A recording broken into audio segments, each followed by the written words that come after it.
आप सभी लोगों को नमस्कार। तो चलिए शुरू करते हैं हेटेरोसाइक्लिक केमिस्ट्री का अपना नेक्स्ट लेक्चर। हम लोगों ने अभी तक हेटेरोसाइक्लिक केमिस्ट्री में टोटल 5 लेक्चर्स को कंप्लीट कर चुका है और जिसमें हम लोगों ने उसके बेसिक इंट्रोडक्शन से लेकर फ्यूरेन की केमिस्ट्री तक सारी चीज़ों को कंप्लीट कर चुका है। अब हम अपने इस लेक्चर में सबसे पहले फ्यूरेन से रिलेटेड ही एक दो सवाल देखते हैं बेहतरीन से, और फिर हम केमिस्ट्री ऑफ थायोफीन जो कि हमारा नेक्स्ट हेटेरोसाइक्लिक कंपाउंड है उसको स्टार्ट करते हैं। तो चलिए शुरू करते हैं। सबसे पहले अगर हम क्वेश्चंस की बात करते हैं तो सीधा हम क्वेश्चन से स्टार्ट करते हैं। देखो क्वेश्चन में आपके पास सबसे पहला क्वेश्चन कुछ इस तरीके से है। यहाँ पर आपके पास ये फ्यूरेन है और हम यहाँ पर अब डिफरेंट रिएजेंट का इंट्रोडक्शन करते हैं NBuLi, और यहाँ से आपके पास आ चुका है A। फिर हम लोगों ने क्या कर दिया, यहाँ पर ले लिया CO2H+, और यहाँ से आपके पास आ गया B। इसके बाद हमारे पास नेक्स्ट पार्ट क्या होगा, CO2H+ के बाद आपके पास अगले स्टेप में हमने यहाँ पर NBS ले लिया। NBS बोले तो N ब्रोमोसक्सिनामाइड, और यहाँ से आ गया आपके पास C, और फाइनली यहाँ से हीटिंग करके हमारे पास आ चुका है D। तो हमें इस रिएक्शन सीक्वेंस को कंप्लीट करना है। देखो चाहे आप हेटेरोसाइक्लिक केमिस्ट्री पढ़िए या फिर आप जो अभी तक आपने रिएक्शन मैकेनिज्म रिएजेंट वाली केमिस्ट्री पढ़ी थी, वहाँ पर हमेशा ऑर्गेनिक केमिस्ट्री में जो सिक्वेंशियल क्वेश्चंस होते हैं वो बहुत इंपॉर्टेंट रोल प्ले करते हैं। अगर किसी टॉपिक को आपको बहुत अच्छे से क्लियर करना है तो आपको इस तरह के क्वेश्चंस को बहुत ज़्यादा प्रैक्टिस करना है। तो इस क्वेश्चन को शुरू करते हैं। देखो सबसे पहले हम लोग यहाँ पर एक ही करके इनके रिएजेंट को डिस्कस करते हैं कि आखिरकार इनका रोल क्या है, कहाँ पर कौन क्या काम करता है। तो जिसमें सबसे पहले ये हमारे पास NBuLi है। ठीक है, NBuLi, N stand for normal chain, straight chain होगी यहाँ पर, और Bu ब्यूटाइल ग्रुप है Li। तो यहाँ पर सबसे पहले आपके पास क्या होगा, जो ऑक्सीजन के पास लोन पेयर है वो यहाँ पर इसके साथ कुछ इस फैशन में आपको दिखाई देगा। जरा ध्यान से देखिएगा। यहाँ पर सबसे पहले अगर मैं इसकी बात करता हूँ तो आपको यहाँ पर कुछ ऐसा दिखने वाला है। यहाँ पर आपके पास आ जाएगा Li, यहाँ पर आपके पास आ जाएगा Li, और यहाँ पर Bu, और आपको पता है यहाँ पर H है जो कि एसिडिक है, और इस Bu के ऊपर क्या आ जाएगा, यहाँ पर नेगेटिव वाला पार्ट। तो यहाँ से क्या होगा, ये जो Bu के ऊपर नेगेटिव पार्ट है, ये जो Bu के ऊपर नेगेटिव पार्ट है, ये इस एसिडिक H को भगा ले जाएगा। तो आपको यहाँ पर कुछ ऐसा दिखेगा। देखना ध्यान से, यहाँ पर आपके पास इस तरीके का कुछ देखना स्टार्ट हो जाएगा। ठीक है, और यहाँ पर आ जाएगा Li। थोड़ा सा इसको अच्छे से बनाते हैं। यहाँ पे आ जाएगा आपके पास Li। अब ये जो आपके पास बना है इसी को हम कह देंगे नंबर A, इसी को हम कह देंगे नंबर A। इसमें खास बात जो देखने वाली है वो खास बात देखने वाली ये है कि यहाँ पर आपके पास क्या होगा, नेगेटिव, और यहाँ पर आपके पास क्या होगा, पॉजिटिव। क्योंकि हमें अच्छे से पता है जब भी किसी मेटल कार्बन से जुड़ा होता है तो कार्बन पर नेगेटिव चार्ज आ जाता है। तो ये वाला जो पूरा पार्ट है, ये जो आप इतना पूरा पार्ट देख रहे हो, ये एज अ न्यूक्लियोफाइल वर्क करेगा। क्या आपको ये बात समझ में आई? ये एज अ न्यूक्लियोफाइल वर्क करेगा। ठीक है, और सामने आपके क्या है, सामने आपके CO2H+ है। तो सबसे पहले हम यहाँ पर CO2 की बात करते हैं। ये जो आप सेंटर देख रहे हो, जरा ध्यान से देखना मैं किस सेंटर की बात कर रहा हूँ। मैं यहाँ पर इस सेंटर की बात कर रहा हूँ। ये सेंटर आपका कैसा है, इलेक्ट्रोफिलिक सेंटर है। ये सेंटर कैसा है, इलेक्ट्रोफिलिक सेंटर। बस खत्म बात। आपको न्यूक्लियोफिलिक सेंटर पता है कहाँ पर है, आपको इलेक्ट्रोफिलिक सेंटर पता है कहाँ पर है। बस दोनों को आपको जोड़ना है और आपकी फाइनल रिएक्शन कंप्लीट हो जाएगी। ये वाला पार्ट यहाँ पर इस तरीके से जाएगा और ये यहाँ पर इस तरीके से जाएगा। बोलिए क्या ये बात आपको एकदम अच्छे से समझ में आ रही है? जैसे ही आपने ये करवाया तो आपके पास यहाँ पर कुछ ऐसा हो जाएगा। इस तरीके से यहाँ पर आ जाएगा C डबल बॉन्ड O, और यहाँ पर O-, और फाइनली H+B दिया है। तो H+ का जो सिंपल रोल होता है वो होता है वर्कअप का, और हमें पता है वर्कअप हायर ऑर्गेनिक केमिस्ट्री में ज़्यादा परेशान करने वाली बात नहीं होती है। सिस्टम को थोड़ा सा हमें न्यूट्रलाइज करवाना होता है। बोलिए सबसे पहले मुझे बताइए क्या आपको ए प्रोडक्ट के बाद वी प्रोडक्ट भी समझ में आ गया? तो मैं इसको नाम दे दूंगा बी, दिस इज बी। ये हमारे पास ए था और यहां पर हमारे पास क्या जाएगा, बी आ जाएगा। अब जैसे ही बी आ चुका है, बी के बाद क्या है, एनबीएस है, एनबीएस है, एनबीएस। अब आपको थोड़ा सा पता होना चाहिए एनबीएस क्या होता है, सोर्स ऑफ ब्रोमीन होता है। एनबीएस क्या होता है, सोर्स ऑफ ब्रोमीन होता है। तो अगर सोर्स ऑफ ब्रोमीन है तो आपको अच्छे से पता है कि इसकी सेकंड पोजीशन ऑक्युपाइड है, तो इसकी फिफ्थ पोजीशन पर ही अब जो जाकर ग्रुप इंट्रोड्यूस होगा, क्योंकि आपको रिएक्टिविटी ऑर्डर अच्छे से पता होना चाहिए। सेकंड और फिफ्थ का बराबर होता है, उसके बाद थर्ड और फोर्थ का होता है। ये मैंने हेटेरोसाइक्लिक केमिस्ट्री में आपसे पहले ही डिस्कस कर चुका है। अगर ये बात आपको एकदम अच्छे से पता है तो इस वाले केस में क्या होने वाला है, इस वाले केस में आपके पास यहाँ पर O इस तरीके से, यहाँ पर C डबल बॉन्ड O, यहाँ पर OH और यहाँ पर आ जाएगा आपके पास Br। बोलिए, तो यहाँ से आपके पास आ जाएगा ये C, क्या आ जाएगा, C। अब फाइनली आपके पास हीटिंग कर दी है और आपको ये पता है कि हीटिंग करने पे जो COH है उस COH से इसका जो CO2 वाला पार्ट है, मैं इस वाले पार्ट की बात कर रहा हूँ, ये जो इतना पार्ट है ये वहाँ निकल जाएगा। मतलब यहाँ से CO2 गैस का लिबरेशन होगा और लिबरेशन होने के बाद फाइनली आपके पास कुछ ऐसा सा प्रोडक्ट फाइनल बन जाएगा। यहाँ पर आ जाएगा ब्रोमीन।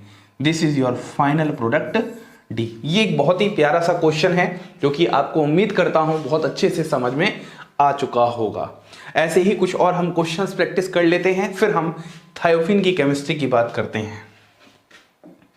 तो अगर मैं नेक्स्ट क्वेश्चन की बात करता हूं तो नेक्स्ट क्वेश्चन हमारे पास मान लीजिए कुछ ऐसा सा है।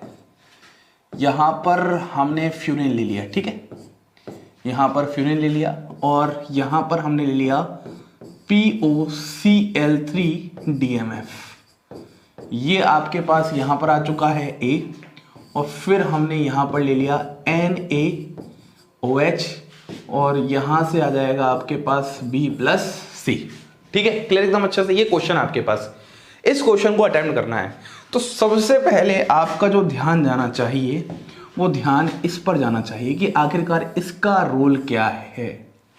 तो याद करो, क्या मैंने आपको फ्यूरिन की केमिस्ट्री में ऐसा कुछ रिएक्शन पढ़ाया है जहां पर इस रिएजेंट का रोल हो? तो आपको ये याद आ गया होगा कि इस रिएजेंट की वजह से फ्यूरिन पर CHO ग्रुप का इंट्रोडक्शन होता है। कौन से ग्रुप का? CHO ग्रुप का इंट्रोडक्शन होता है और इस रिएक्शन का एक नाम भी होता है विल्स मेयर हैक रिएक्शन। याद आ गया? विल्स मेयर हैक रिएक्शन बहुत ही फेमस रिएक्शन थी, मैंने करवाई थी आपको। तो बस कुछ नहीं करना आपको, ये दोनों से आपका A आ जाएगा सबसे पहले। तो चलिए A पहले लिख देते हैं हम, उसके बाद सोचा जाएगा क्या करना है। तो जब A आ जाएगा तो A आपके पास कुछ ऐसा आ जाएगा, C डबल बॉन्ड O, यहाँ पे H। मतलब इस पोजीशन पर आपके पास CHO ग्रुप का इंट्रोडक्शन हो जाएगा। इस ही पोजीशन पर क्यों हुआ? क्योंकि सेकंड पोजीशन है और सबसे ज्यादा रिएक्टिव पोजीशन होती है और हमें पता है सेकंड और फिफ्थ पोजीशन दोनों आपस में इक्विवेलेंट होती हैं। उसके बाद थोड़ा सा हम आगे बढ़ते हैं, उसके बाद थोड़ा सा आगे बढ़ेंगे तो आगे बढ़ने में क्या है आपके पास सामने है NaOH। ये बहुत इंपॉर्टेंट बात है जो मैं आपको बताने जा रहा हूं, आप थोड़ा सा समझो यार। सामने आपके पास कार्बोनिल कंपाउंड है। अच्छा, ये बात तो समझ में आ रही है यार, ये हेटेरोसाइक्लिक कंपाउंड है लेकिन यहाँ पर CHO ग्रुप है तो हम इसको कार्बोनिल कंपाउंड कह सकते हैं। अगर ये सामने कार्बोनिल कंपाउंड और सामने NaOH है, क्या आपने ऐसा कभी रिएक्शन पढ़ा है कार्बोनिल कंपाउंड्स का किसी NaOH के साथ रिएक्शन? बहुत फेमस रिएक्शन है ये।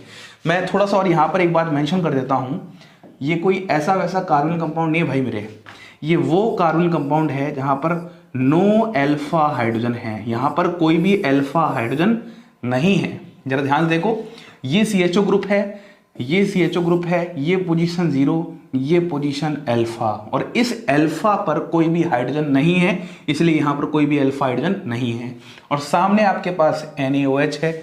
तो मुझे बताइए, क्या आपने ऐसा कभी पढ़ा है, ऐसा कार्बोनिल कंपाउंड जिस पर कोई भी अल्फा हाइड्रोजन ना हो और सामने NaOH हो? तो आपको याद आ रहा होगा थोड़ा थोड़ा। इसको मैं किस कलर से समझाऊं, इसी से ही दिख देता है। तो आपके पास ये कुछ देख के कैनिज़ारो रिएक्शन की फीलिंग आ रही है? बोलिए। तो मैं आपको पहले ही बता चुका हूं कैनिज़ारो रिएक्शन है। और अगर ये कैनिज़ारो रिएक्शन है तो इसमें होता क्या है, चलो इस पॉइंट को भी समझते हैं हम। अगर हम इस पॉइंट को समझेंगे तो आपके पास क्या होगा, ये OH माइनस है, ये OH माइनस इस इलेक्ट्रोफिलिक सेंटर पर अटैक करेगा, ये यहाँ पर इस तरीके से ऊपर जाएगा। अब आगे क्या होगा, आगे क्या होगा, आगे देखना ध्यान से। आगे आपके पास यहाँ पर ये O ऐसा रहेगा ही रहेगा, यहाँ पर आ जाएगा C, यहाँ पर आ जाएगा OH, यहाँ आ जाएगा H, यहाँ आ जाएगा O माइनस। अब ध्यान समझना, ये स्टेप सबसे इंपॉर्टेंट स्टेप है और आरडीएस स्टेप है। और आपको पता है कैनिज़ारो रिएक्शन के लिए 2 मॉलिक्यूल चाहिए होते हैं, सेम मॉलिक्यूल चाहिए होते हैं, तो हमने एक सेम मॉलिक्यूल यहाँ पर और लिख दिया। लेकिन यहाँ पर होगा क्या आखिरकार, देखो जब हम बात करेंगे तो यहाँ पर जब ये O माइनस आएगा, देखो क्या क्या हो सकता है, O माइनस आया और OH माइनस बाहर निकाल दिया। अगर यही करना चाहते थे तो ये रिएक्शन करवाने का मतलब भी नहीं है। ऐसे बहुत सारा पानी का मॉलिक्यूल होगा या फिर NaOH के मॉलिक्यूल होंगे जो वापस अटैक कर जाएगा। आप क्या बोल रहे हो सर, O माइनस आएगा, OH माइनस को बाहर निकाला तो यही तो बन जाएगा, रिएक्शन रिवर्सिबल इन नेचर हो जाएगी, रिएक्शन आगे ही नहीं बढ़ पाएगी। तो कहने का मतलब ये बात तो पक्की है कि OH माइनस यहाँ से बाहर नहीं निकलने वाला। और ऊपर से बहुत बड़ी बात ये होती है कि OH minus port leaving group भी होता है। इसमें एक खास स्टेप होता है, इसमें एक खास स्टेप होता है, मैं समझता हूँ कैसे होता है। देखो ये O माइनस यहाँ और यहाँ से हाइड्राइड का ट्रांसफर होता है और ये इस तरीके से। तो वो जो खास स्टेप है, मैं लिख दे रहा हूँ, बहुत इंपॉर्टेंट बात है। वह जो खास स्टेप है, वह खास स्टेप क्या है, हाइड्राइड ट्रांसफर। और आपको पता होना चाहिए कि जो हाइड्राइड का ट्रांसफर होता है वही क्या होता है, RDS step of Cannizzaro reaction होता है। इस खास स्टेप को आपको बहुत अच्छे से ध्यान रखना है, बहुत अच्छे से ध्यान रखना है। कभी भी कोई कैनिज़ारो रिएक्शन होगी, उस कैनिज़ारो रिएक्शन में उसका खास स्टेप होता है हाइड्राइड का ट्रांसफर होना। जैसे ही आपने हाइड्राइड का ट्रांसफर करवाया, तो आपके पास यहाँ पर क्या देखने को मिला, देखना ध्यान से। ये वाला पार्ट तो आपके पास ऐसा ही रह गया, O यहाँ पर ऐसे, यहाँ पर क्या जाएगा C, यहाँ पर डबल बॉन्ड O, यहाँ पर OH। ये वाला पार्ट तो आपका ऐसा ही रह गया प्लस, ठीक है। ABC की हम बात कर रहे थे तो ये तो आपके पास A है ही पहले से, अब हम BC निकाल रहे हैं ना। तो देखो ये हो गया। अब ये वाले पार्ट को जरा ध्यान से देखो, इस वाले में कैसे बन जाएगा, ये ऐसे था इस तरीके से, ठीक है। यहाँ पर C, यहाँ पर O, यहाँ पर माइनस, यहाँ पर H, ठीक, और यहाँ पर आ जाएगा H। बोलिए क्या आप सभी को इतना समझ में आया? एक बार सभी बताइए, क्या आप सभी को इतना समझ में आया? ठीक है, एक तो आपके पास एसिड है और एक आपके पास कुछ एल्कोहल जैसा सॉल्ट लग रहा है। अब यहाँ पर एक स्टेप होता है और वो स्टेप हम कहते हैं एसिड बेस रिएक्शन कहते हैं। एक बात होती है ना कि जब भी आपके पास एक कंटेनर में 2 मॉलिक्यूल्स हों जिसमें एक ज़्यादा एसिडिक हो और एक कम एसिडिक हो, तो जो ज़्यादा एसिडिक होता है वो हमेशा अपने सॉल्ट की फॉर्म में रहना चाहता है, हमेशा। इस बात को याद रखना, ये मैंने आपको जीओसी के टाइम में बहुत अच्छे से बेसिक केमिस्ट्री में समझा रखा था, ठीक है। जब आप ये समझ रखे हो तो मैं यहाँ पर क्या कर सकता हूँ, मैं यहाँ पर इस O माइनस से इस H प्लस को एक्सट्रैक्ट करवा सकता हूँ, बिल्कुल करवा सकता हूँ। थोड़ी सी जगह कम पड़ रही है, इसको अपन थोड़ा सा छोटा कर लेते हैं पूरे को।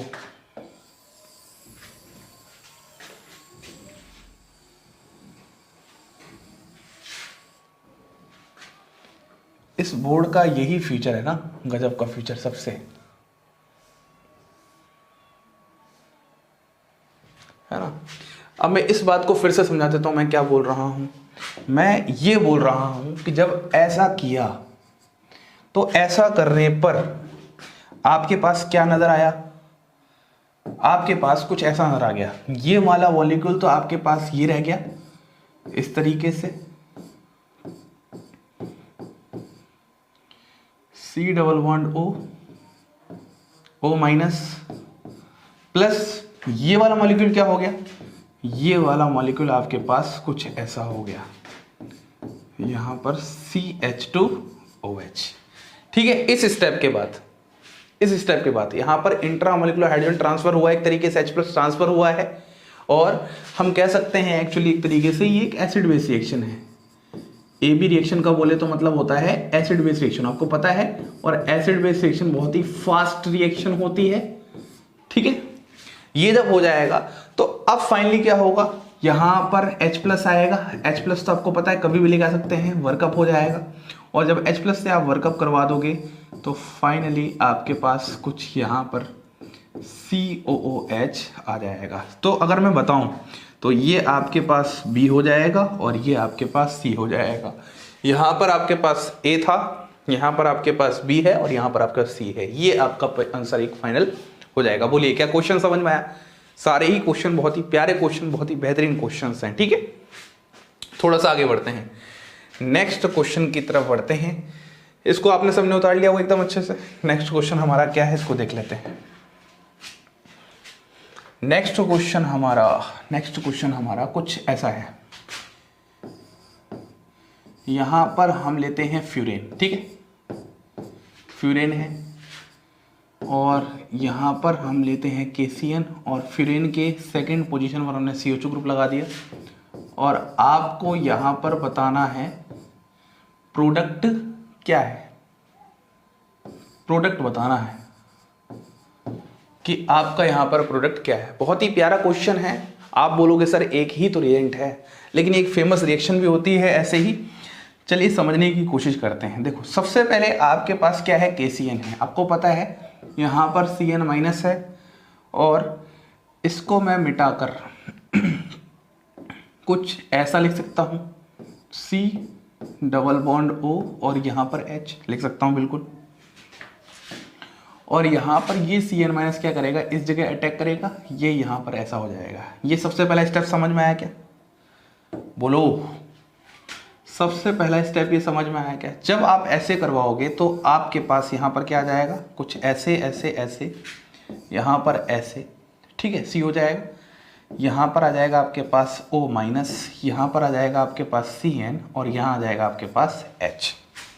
ये वाली बात आपको इतनी समझ में आ चुकी है। अब आप सोच क्या रहे होगे कि सर अगले स्टेप में क्या करें, इस O- को वापस लेके जाएं और CN को बाहर निकाल दें, क्योंकि CN- एक अच्छा लिविंग ग्रुप भी है। तो इसमें सबसे इंपॉर्टेंट बात इस रिएक्शन की यही है कि CN- न्यूक्लियोफाइल के साथ साथ एक बहुत अच्छा लिविंग ग्रुप भी है ना। तो आप बोलोगे सर इसको ऐसे करके बाहर निकाल दो, तो फिर मतलब ही क्या हो, रिएक्शन रिवर्सिबल हो जाएगी। तो यहां पर ऐसा नहीं होता। यहां पर होता क्या है, यहां पर होता कुछ इस तरीके से है। ये O- इस H+ को ले लेता है और सामने आपके क्या होता है, एक और मॉलिक्यूल प्रेजेंट रहता है। देखना ध्यान से, सामने आपके एक और मॉलिक्यूल प्रेजेंट होता है कुछ इस तरीके से। और जब ये यहाँ पर ऐसा लिया जाएगा तो ये जो माइनस यहाँ पर आएगा, ये वाली बॉन्ड यहाँ जाएगी और ये बॉन्ड यहाँ जाएगी। इस स्टेप को आपको समझना पड़ेगा, ठीक है। ये सारी की सारी रिएक्शंस क्या हैं, कंडेंसेशन रिएक्शंस होती हैं। कंडेंसेशन रिएक्शंस वो रिएक्शंस होती हैं जहां पर दो बड़े मॉलिक्यूल मिलते हैं और एक छोटा सा मॉलिक्यूल बाहर निकलता है। पानी हो सकता है, अमोनिया हो सकता है, ऐसे बहुत सारे मॉलिक्यूल्स इस तरीके से हो सकते हैं। जब ये ऐसा हो गया तो बताओ कैसे होने वाला है। यहाँ पर आ जाएगा आपके पास ये OH, यहाँ पर आ जाएगा आपके पास CN, यहाँ पर C से बॉन्डिंग बनाया है, यहाँ पर आ जाएगा ये O-, यहाँ पर आ जाएगा आपके पास H और यहाँ पर ये था ही, ठीक है। इतना बात समझ में आ गया। अब इसके बाद वही एक एसिड बेस रिएक्शन एक बार और होगी, और एसिड बेस रिएक्शन जैसे ही एक बार होती है तो इस H+ को ले लेते हैं और जैसे ही इस H+ को लिया तो थोड़ा सा छोटा करें क्या, चलो पहले मैं बना देता हूँ पहले एक बार अच्छे से। तो यहाँ पर कैसा बन जाएगा, फाइनल प्रोडक्ट मैं बताऊँगा क्या है। ये ऐसा था ही, यहाँ पर C, यहाँ पर O-, यहाँ पर CN, यहाँ पर C, यहाँ पर OH, यहाँ पर H और ऐसे। बोलो इतना समझ में आया। फिर अगले स्टेप में क्या होगा, फिर अगले स्टेप में आपके पास ये O- वापस आएगा, ये बाहर निकल जाएगा और योर फाइनल प्रोडक्ट जो आपको देखने को मिलेगा, फाइनल प्रोडक्ट वह कुछ ऐसा होगा, C double bond O, CH OH, इस तरीके का ये आपका फाइनल प्रोडक्ट हो जाएगा। ठीक है, मैं अब इसके आगे एक बात और समझाता हूं, बहुत इंटरेस्टिंग सी बात है।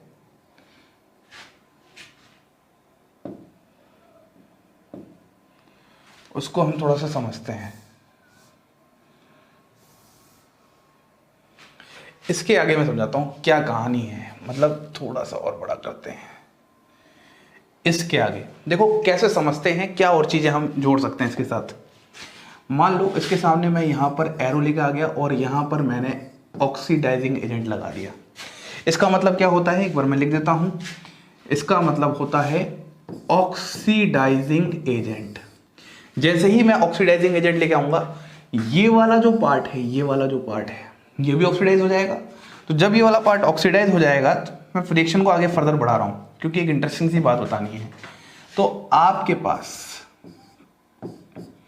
कुछ ऐसा बन जाएगा, C double bond O double bond O और यहां पर ऐसा सा। ठीक है, बन गया। अब यहां पर अगर मैं KOH लेके आ जाता हूं, क्या लेके आ जाता हूं, KOH। देखना बहुत इंटरेस्टिंग सी कहानी है, एक फेमस नेमिंग रिएक्शन यहां से बन जाती है जो मैं आपको समझाना चाहता हूं। हमने ऑक्सीडाइजिंग एजेंट लिया इसके आगे, तो ये जो इतनी सी रिएक्शन थी, एक बार मैं लिख देता हूं, ये जो पूरी रिएक्शन थी, इस रिएक्शन को हम लोग बोलते हैं बेंजोइन कंडेंसेशन। ये जो मैंने आपको पूरी रिएक्शन समझाई है, ये रिएक्शन होती है आपके पास बेंजोइन कंडेंसेशन, है ना।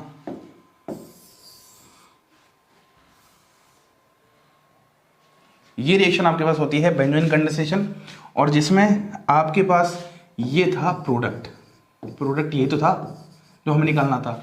अब मैं रिएक्शन को थोड़ा सा आगे प्रोसीड कर रहा हूं। जब मैं रिएक्शन को आगे प्रोसीड कर रहा हूं तो उसमें क्या क्या चीजें देखने को मिलने वाली है वो मैं आपको समझाना चाहता हूं, जरा ध्यान समझना। आपने KOH लेके आ गए। अब जब आप KOH लेके आए तो देखो क्या हो सकता है। अब यहाँ पर OH माइनस है, ये यहाँ पर जाएगा। किन दोनों में किसी भी अटैक कर सकता है, कोई दिक्कत नहीं, दोनों के बराबर इलेक्ट्रोफिलिक सेंटर है। तो आपके पास यहाँ पे कुछ ऐसा हो जाएगा, यहाँ पर O ये था ही, यहाँ पर CO माइनस था, यहाँ पर OH हो गया, यहाँ पर C डबल बॉन्ड O और यहाँ पर आपके पास ये वाला पार्ट आ गया। बोलिए समझ में आ गया एकदम अच्छे से। अब क्या होगा, देखो अब इस वाले पार्ट में आपके पास, ठीक है, ये वाली बात है। तो ये O माइनस यहाँ पे देखना बहुत इंपॉर्टेंट स्टेप है। यहाँ पे ये वाला स्टेप जो बता रहा हूं मैं, ये O माइनस यहाँ पर आ गया और यहाँ पर ये वाला पूरा का पूरा ग्रुप इस जगह पर यहाँ पर माइग्रेट कर जाएगा। ये एक इंपॉर्टेंट स्टेप है। जैसे ही ये पूरा का पूरा ग्रुप माइग्रेट करेगा तो आपको यहां पर क्या देखने को मिलने वाला है, आपको यहां पर कुछ इस तरीके का प्रोडक्ट देखने को मिल जाएगा। देखो यहां पर आपके पास C है, ठीक है, यहां पर आपके पास ये भी C है, यहां पर आपके पास OH है और यहां पर आपके पास एक ये रिंग आ जाएगी, एक ये रिंग आ जाएगी और यहाँ पर आ जाएगा आपके पास C डबल OH। ठीक है, इस तरीके से इस कार्बन से OH ग्रुप भी जुड़ा है, COH ग्रुप भी जुड़ा है और ये दो आपकी जो रिंग थी वो जुड़ी है। ये जो मैंने यहाँ से लेके आगे तक का रिएक्शन बताया, मतलब ये जो पूरा का पूरा कार्यक्रम था, इस रिएक्शन को हम लोग बोलते हैं बेंजिलिक। लिख देता हूं पूरा, बेंजिलिक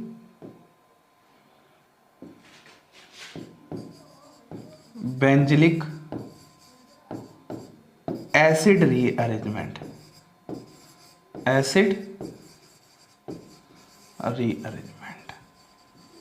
तो ये 3 क्वेश्चंस आपको मुझे थोड़ा अच्छे से समझाने थे। ये बताना चाहता था किस तरीके से हेटेरोसाइक्लिक केमिस्ट्री को रिएजेंट के साथ भी जोड़ सकते हैं, रिएक्शन मैकेनिज्म के साथ भी जोड़ सकते हैं और नेम रिएक्शन के साथ भी जोड़ सकते हैं। और ज़्यादातर जो क्वेश्चंस अगर अच्छे लेवल का बनाना चाहेगा एग्जामिनर तो ऐसे ही क्वेश्चंस को लेके वो बनाना चाहेगा। ठीक है, इतनी बात आपको एकदम अच्छे से क्लियर हो चुकी है। अब हम अपने नेक्स्ट लेक्चर से स्टार्ट करते हैं next heterocyclic compound chemistry of thiophene.